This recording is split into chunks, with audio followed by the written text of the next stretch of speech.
Oh my God, they're dead! Who could have done such a heinous act? I bet it was that frog down by the swamp. I don't like that frog. He's got them shifty eyes. It was that convict Ironjaw, that rapscallion. I bet it was that strange shadowy figure that likes to swing in the park on Thursday nights. I swear to you, it was my stuffed panda. He's possessed. It could have been Ricky's arm. We haven't seen it since it got cut off. I definitely know who the killer is. Blank is the killer. Hello and welcome to Blank is the Killer, the unoriginal horror movie podcast where I, your concierge for this evening, Josh Baker, cover 6 new-to-me horror movies with a random spooky topic 7 at the end. This episode features killer catfish, prank death, and unfortunate guests. RNGesus still has full control of the wheel, so all of these movies were chosen off my big ol' list of horror movies using a random number generator. Let's dive in, shall we? Number 1, Zaat, 1971, directed by Don Barton and Arnold Stevens. A mad scientist named Dr. Leopold turns into a sea monster and releases a formula called Zaat and walking catfish around a town. Leopold then kills colleagues who doubted him and their families.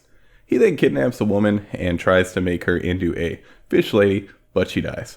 A sheriff, his biologist's son, and some agents from an organization called InPit investigate the murders and other oddities. One of the agents finds Leopold, who gets away. Leopold kidnaps another woman and heads to his lab. The sheriff and biologist show up at the lab before Leopold and tussle with him once he shows up. The sheriff and biologist are mortally wounded. Leopold starts the process of transforming the woman and then heads towards the ocean with canisters of Zaat. He's shot multiple times by one of the InPit agents. The InPit agent succumbs to a snake bite they received earlier. The captive woman doesn't fully transform, but follows Leopold into the ocean. Leopold and the snake are the killers. I didn't even see the snake bite the InPit agent during my watch. I thought he just died due to Leopold inflicted wounds. Why didn't I see it? The only copy of this movie I could find that wasn't from Mystery Science Theater 3000 was a potato quality version someone uploaded to YouTube after stealing it from tcm.com. Also, if I'm being honest with you listeners, I didn't give Zaat 100% of my attention. I'm sorry, I never planned on actually watching this movie. Like a fool, I didn't remove it from my giant movie list before letting RNGesus take the wheel. I could actually see Zaat being a fun watch with friends. How did I even hear about this movie? It was featured on an old Red Letter Media Half in the Bag episode before they started Best of the Worst. Honestly, y'all should just check out their episode on it. It has high quality clips from the movie. I think I would have given Zaat my full attention if I could make out what was going on. Due to the turnaround time of these episodes and my lack of a Blu-ray player, I didn't have time to order this movie and watch it. Not only that, but even if I had time to have it shipped to me and a Blu-ray player, I should probably get one of those, Zaat appears to only be purchasable for about $60. I ain't paying $60 for a movie I've never seen. I don't even know if I'd pay $60 for a movie I absolutely love. Maybe I'd pay $60 for one of my favorites if it included a large quantity of bonus content. For that price, a statue of something from the movie should also be included though. Wait a minute, I just remembered eBay exists. Zaat hot dog. I could buy Zaat for only $40, not including shipping. What a steal. I'm supposed to talk about the movie, right? Zaat is a movie. I can tell you that much. Pros, the Zaat costume is one of the most finely crafted monster suits I've ever seen. If I was a liar. It's shoddy and awful, but it's full of charm. It's obvious that Wade Popwell, the man in the monster suit, couldn't see very well in it. One of my favorite parts of the movie is where Monster Leopold walks out of the ocean. Lots of stumbling is involved. Let's talk about all the acting at once. It's bad. That was easy. Surprisingly, the gore is a lot of fun. People are slashed by the monster's claws. Clothes are torn. Flesh is penetrated. Blood is prevalent. It all looks incredibly fake, but I thought the gore would look way worse than it does. It even existing at all is a gift. My favorite kill is during Leopold's first attack as a monster. Leopold flips a boat a family was relaxing in. A woman makes it to shore, but she can't escape Leopold. He lightly slashes her stomach. She instantly dies from this slight abrasion. It's hilarious. Gore, bad acting, one of the cheapest monster suits ever crafted. What else does that have?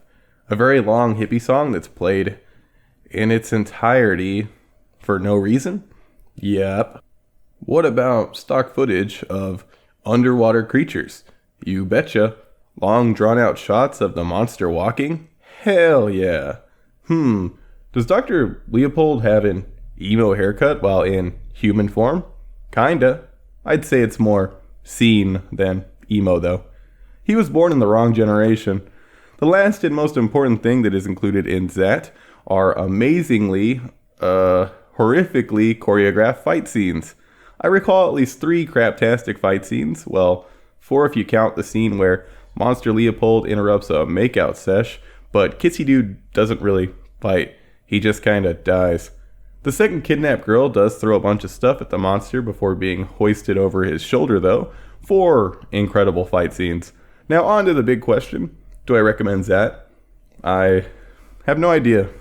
I think a group of friends could have an enjoyable time watching Zaat in decent quality with copious amounts of alcohol.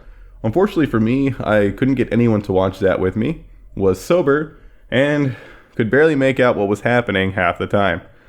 That's my answer. I know I didn't really give one. My real answer is check out the Red Letter Media Half in the Bag episode that features Zaat. Number 2, We Are Still Here, 2015, directed by Ted Geoghegan. Sometime after their son Bobby died in a car crash, Anne and Paul move into a new house. Their neighbors, Dave and Kat, come by to tell them about how the Dagmar family lived in the house and were run out of town. Anne feels Bobby's presence in the house.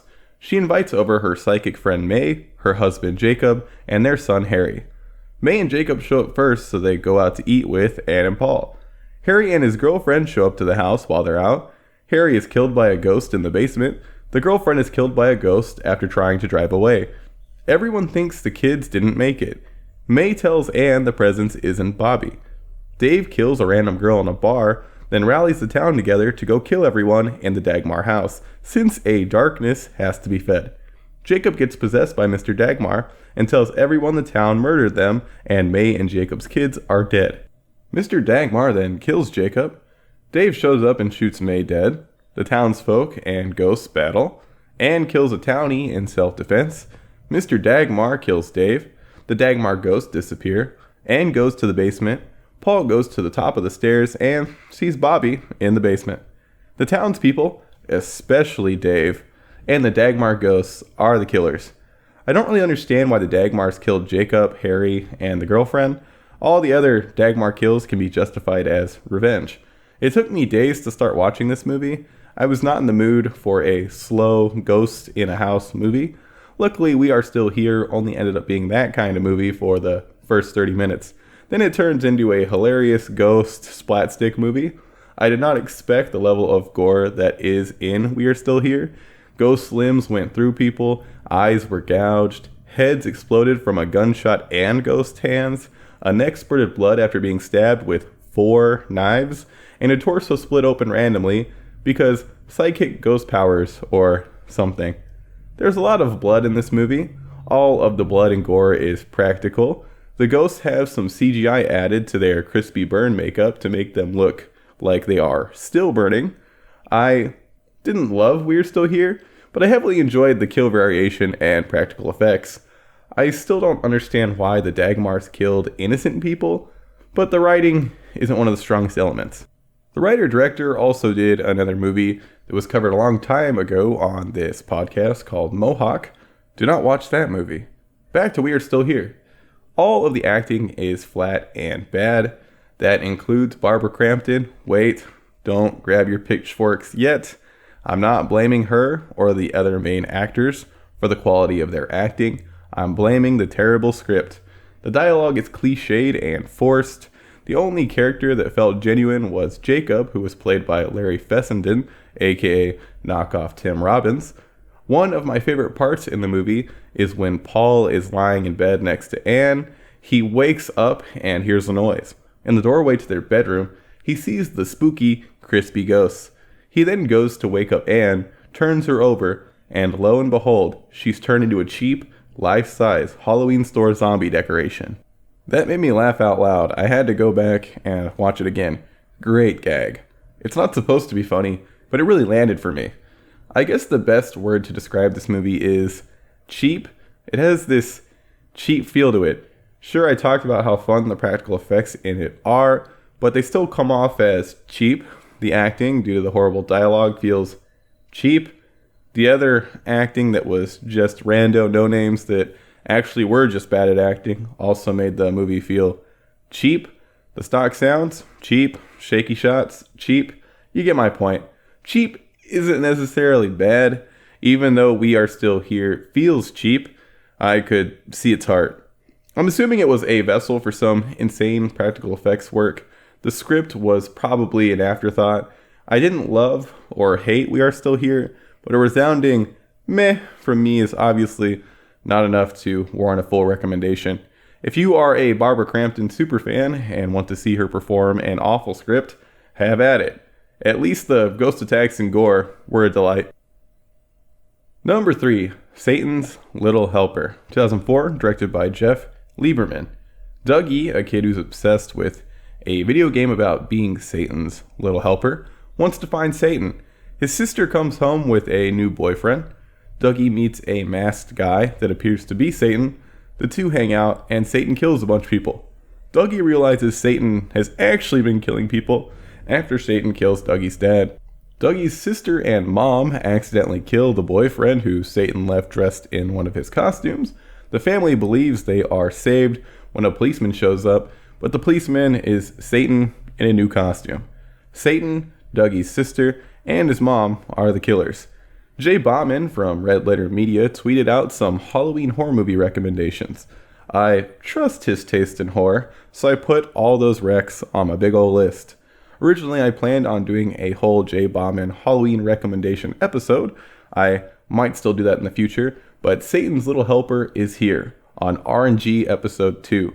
Due to the quality of this movie, I thought it was someone's first feature.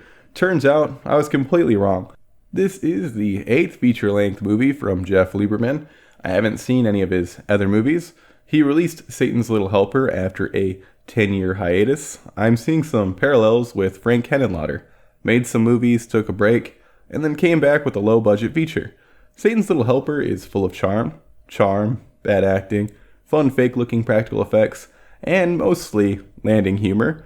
Pet warning, Satan uses a cat to write boo on a wall. It's funny and looks completely fake. It reminds me of that old dead baby joke. How many dead babies does it take to paint a wall? Depends on how hard you throw them. Ouch, I just cut myself with that edge. There's a bit of variation with Satan's kills. He dispatches people with knives, Drano-spiked punch, tape, and a window. He throws boyfriend's dad through a window. Mostly knives and tape though, now that I actually think about it. He kills numerous cops by wrapping their heads up with box tape. I don't understand how he could logistically do that without other cops shooting him, but logic isn't a thing Satan's Little Helper cares about. Oh, that game that Dougie plays? He plays it on a sideways Palm Pilot. I had completely forgotten about Palm Pilots.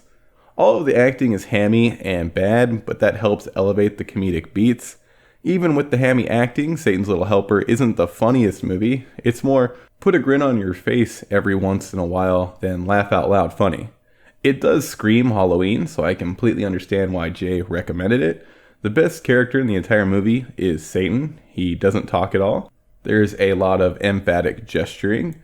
He's just a big goofball in a bad suit who's wearing a crappy mask and gloves. The look for Satan is interesting. I personally didn't find the gray goat man thing to read Satan, but everyone in the movie is like, yep, that's Satan all right. At one point in the movie, sister and boyfriend have a gun.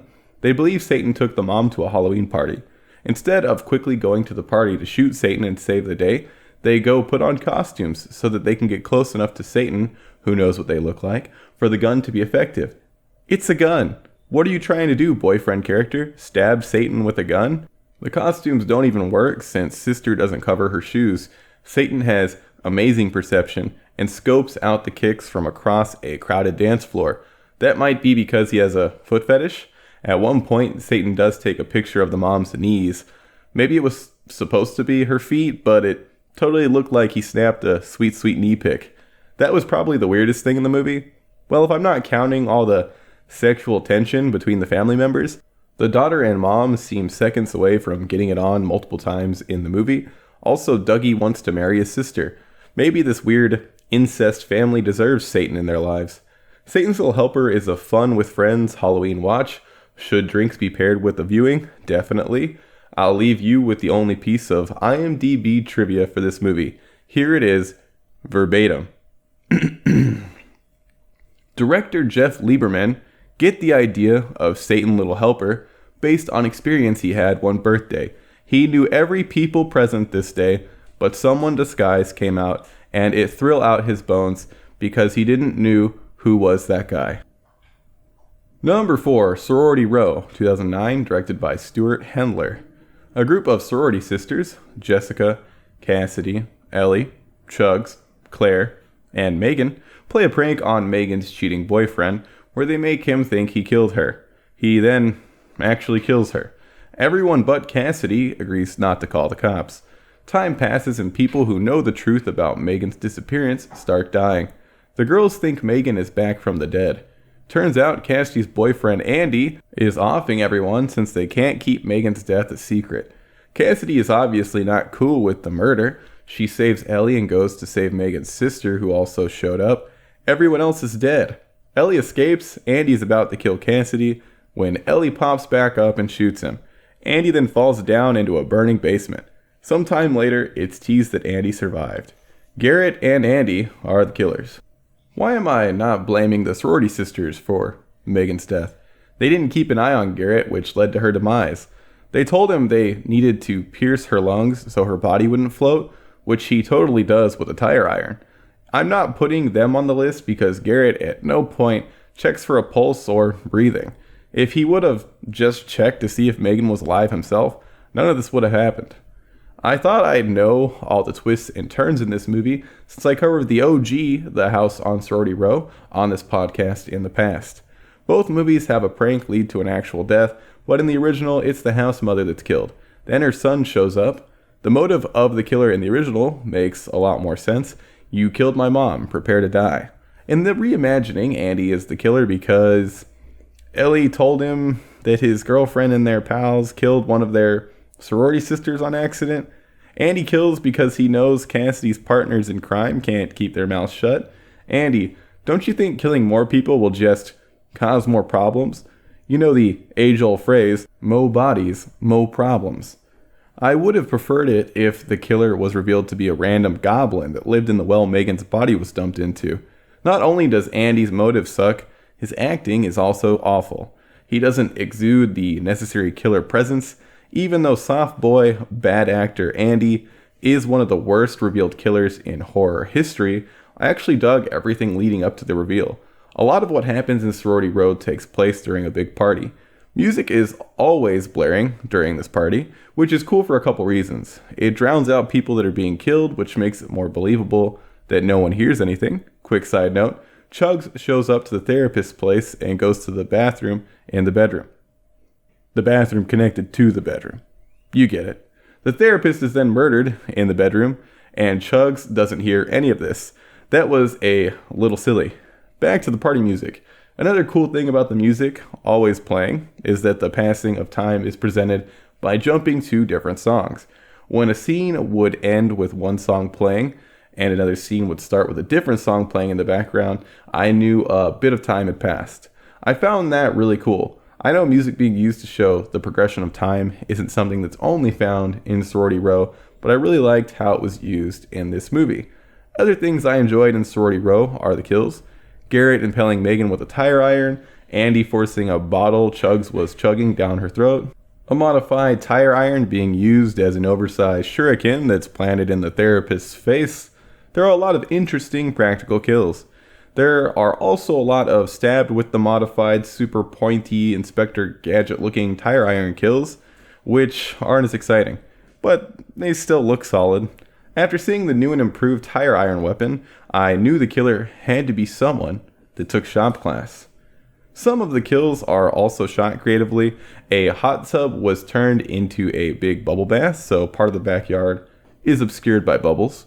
One of the sisters, named Claire, is pulled backwards into the bubbles by the hot tub power cable that ended up around her ankle. There's a shot of her ankle being yanked, and then there's a shot that follows her as she's pulled into the deadly bubbles. I was really impressed by the cinematography for that kill. You don't see her die, but a flare goes off as she's in the bubbles. You see the light from the flare, then the reveal that Claire ate a flare, or Andy shot a flare into her mouth. It's a really well done kill from start to finish. Some familiar faces pop up in Sorority Row. Carrie Fisher plays the shotgun-wielding house mom. Tawny from Even Stevens plays Chugs. Her real name is Margot Harshman. I grew up watching Even Stevens, so obviously I've had a crush on her since I was a kid. I was disappointed when she died first, after Megan, since her character Chugs is great. She's the drunk of the group. That's why she's called Chugs. She died doing what she loved, chugging. Rumor Willis is also in this. She's Bruce Willis's daughter. She looks exactly like him. Her character constantly shrieks whenever anything happens throughout the movie. It's pretty funny. I guess I'll bring up the main actors too. Leah Pipes played Jessica. Yes, her name sounds like a porno pseudonym if you pronounce it Leia Pipes. She's solid, as is Brianna Evigan, who played Cassidy. Jamie Chung didn't impress me as Claire. That's the acting. I recommend checking out Sorority Row. Both the OG and this 2000s version would make a decent double feature since they are different enough. You'll notice all the little nods like the sea pig and bird cane if you watch them back to back. Trust me, that'll make sense with context. One last thing, at one point in the movie, Rumor Willis faints in front of a crowd. This triggers the stock crowd gasp sound effect. You know the one. It's so bad. Do not add that to your movie unless it's for comedic effect. You probably shouldn't even include it in that case. Number 5, April Fool's Day, 2008, directed by the Butcher Brothers. Desiree Cartier plays a prank on a girl named Milan, which ends in Milan accidentally falling over a railing to her death. A roofie was involved. Desiree's brother, Blaine, takes most of the blame. An anonymous person tells Desiree, Blaine, and their friends Torrance, Ryan, Barbie, and Peter that people will start dying until Milan's killer admits what they did.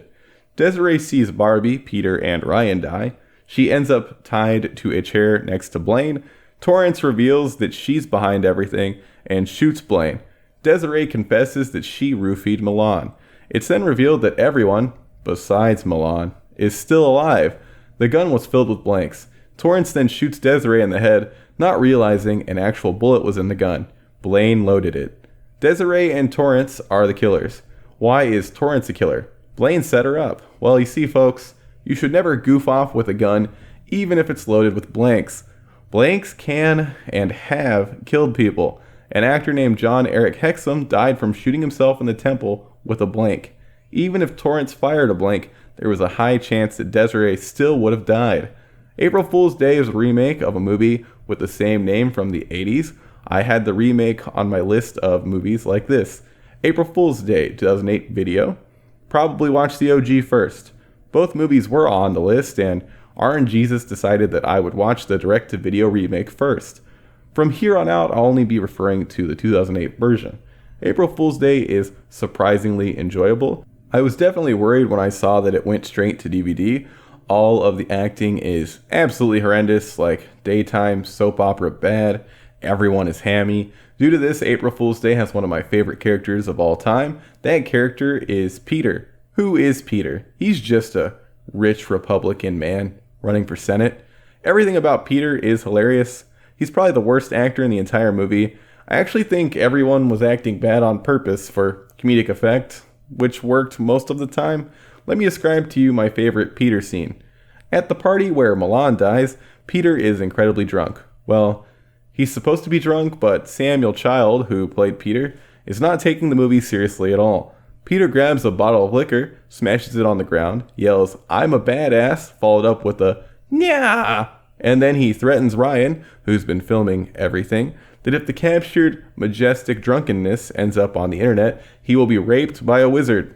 I'm going to try and find a way to post a clip of that eventually. It happened early on in April Fool's Day, and let me know this movie was going to be a masterpiece. Did I also mention that since Peter is running for Senate, he has a bunch of cardboard cutouts of himself giving both a thumbs up and an okay sign? I want one so bad. They look so stupid. How are the fake kills? There's an electrocution, throat slash, drowning, shooting, and Peter is run over by a van off screen. None of the fake kills look especially great, but they are humorous due to how they're shot and the generic score that's played over them. The real kills are a little better. Milan falling over a balcony onto a table looked okay. The best kill is Torrance randomly shooting Desiree in the head. It comes out of nowhere, and the effects work for it was solid. April Fool's Day does drag a bit towards the end. It's a shame that Peter fake dies so early since he's the most enjoyable character. The guy who played Ryan is Joe Egender. I'm only bringing him up because he kind of looks like Frankie Muniz. You can do a lot worse than April Fool's Day, but I don't know if it's really worth going out of your way to watch. Hopefully I'll be able to post that Peter clip I talked about, since that's the best part of the movie. I will probably check out more stuff from the Butcher Brothers in the future. Number 6, The Happiness of the Katakuris. 2001, directed by Takashi Miike. A family runs a bed and breakfast. Their first guest commits suicide, so they hide the body. Their next guest, a sumo wrestler and his young lady friend, end up dead also after the wrestler has a heart attack while on top of the girl. Their bodies are also buried. A criminal claiming to be a serviceman also ends up dead after succumbing to injuries he sustained falling off a cliff. Also buried. A new guest arrives. The police show up looking for a man that killed his wife. That guest killed his wife. During the arrest, a nearby volcano starts to erupt. After the partial eruption, the family's okay, but Grandpa dies of old age. A heart attack, suffocation, a fall, a husband, and time are the killers. So many deaths in a bed and breakfast. More like a dead and breakfast. I'm sorry. Fun fact, I've stood feet away from Takashi Miike. He attended Fantastic Fest 15 along with his movie First Love, which I heavily enjoyed and recommend. I didn't try to talk to him because I find it weird to bother people like that. Anyway, I've been meaning to get around to The Happiness of the Katakuris for some time. It also had a screening at that same Fantastic Fest. That probably would have been a better environment to see it. There's a lot of things I enjoyed in Katakuris, but the movie just couldn't keep my attention. It's weird. Off the top of my head, I can't think of another movie that had so many fun things in it that wasn't able to pull me in. Katakuris is labeled a musical comedy horror. I don't know if I'd call this a horror movie, and I'm usually fast and loose with that label. I mean, I called Uncut Gems a horror movie. I guess having to deal with all your B&B guests dying is horrific. There is gore from the suicide. The con man is all banged and bruised. The closest thing to an explicit horror sequence is probably when the guests rise from their shallow graves as zombies to dance while the family sings. I did mention this is a musical. The best parts of the movie are definitely the musical numbers. I think my favorite number is the second one, where the family bursts into one of the rooms to find a dead guest number 1 and break out in song and dance about the situation they found themselves in. During all the songs, there is silly, over-the-top choreography. The ridiculous movements hypnotize me and grab my attention. I said that I couldn't get into the movie as a whole, so it's amazing that these song and dance sequences were fun enough to pull me back in for a bit every time they broke out. Not only did the songs excite me, I also love the stop motion sequences. There are quite a few instances where the characters turn into clay versions of themselves. I wish the entire movie was in this medium, but understand the logistics involved with that. Katakuris even starts off with a claymation sequence featuring a weird little pixie monster yanking out a woman's uvula and snacking on it before being devoured by a crow that's then munched on by a weird sentient burlap sack monster thing. The weird pixie monsters are only in the first 5 minutes of the movie. I was kind of disappointed that they weren't in the movie more, since if you search for the movie, the pixie monster is prominently displayed.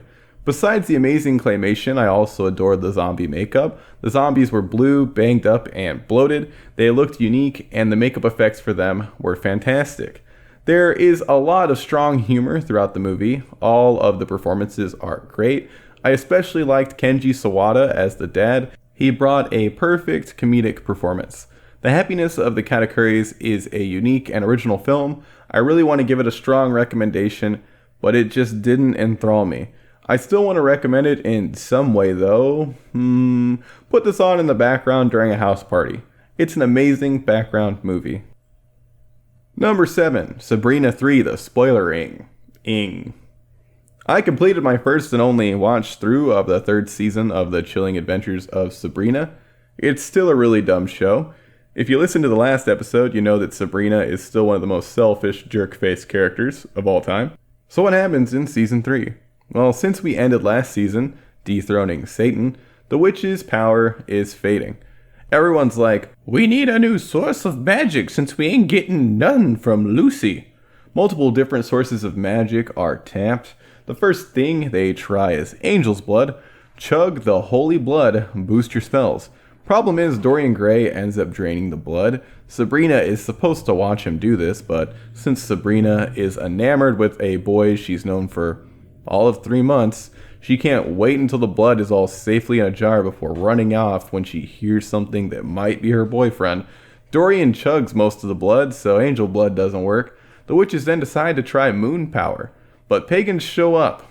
Everyone tries to be cool. Sabrina's dumb boyfriend Nick rips up a snake and proudly displays his psychopath deed, which makes the pagans, the nature lovers they are, turn against the witches. More crap happens. Sabrina is the queen of hell, but her position is challenged by a clay boy, a boy made of clay. So Sabrina and Clayman go hunting for some unholy relics, which are way more boring than they should be. Herod's crown, Pontius Pilate's bowl, and obviously Judas's sack of silver. Sabrina is a dumbass, so she ends up finding most of the items and handing them off to Clayman accidentally. She still ends up the queen of hell, and also not because there are now 2 Sabrinas. It's stupid. Basically, the pagans cause an apocalypse, so Sabrina ends up going back in time to stop it. Also that old dude priest is now trying to summon eldritch horrors, so that's neat. Old ones will probably say hello next season. Here are some more random thoughts about the season. Lilith is the queen of hell for all of 2 seconds. For some reason, she wears one of the tackiest outfits I've ever seen. No wonder no one recognizes your authority. You look whack. For some reason, Season 3 is jam-packed with out-of-place musical numbers. I don't watch Sabrina hoping for some Glee action. I hope they cut that out next season.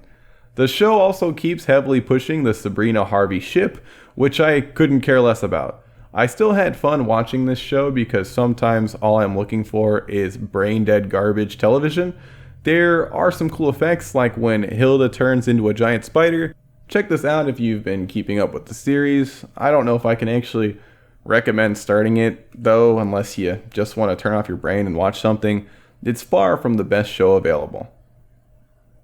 That's a wrap on Blank is the Killer 64, Killer Catfish, Prank Death, and Unfortunate Guests. I always want to close out the show with That's a Wrap. I might start doing that. You know, mummies. Y'all remember Under Wraps? Remember when the mummy goes to the dance and is sad because he doesn't have someone to dance with? I don't remember that movie being legitimately good, but it would probably make a fun double feature paired with Harry and the Hendersons. Anyways, thanks for listening. If you enjoyed what you heard, why not rate Blank is the Killer on iTunes? That would be rad. Thanks to Sticker Fridge for hosting the podcast. Go listen to Director Showdown or something. I'm not bitter that I didn't get to choose the movie for their listener's choice episode again. Maybe a little. I mean, it's better that I didn't get to choose, since I'd be a real ass and make them watch Red Christmas or something.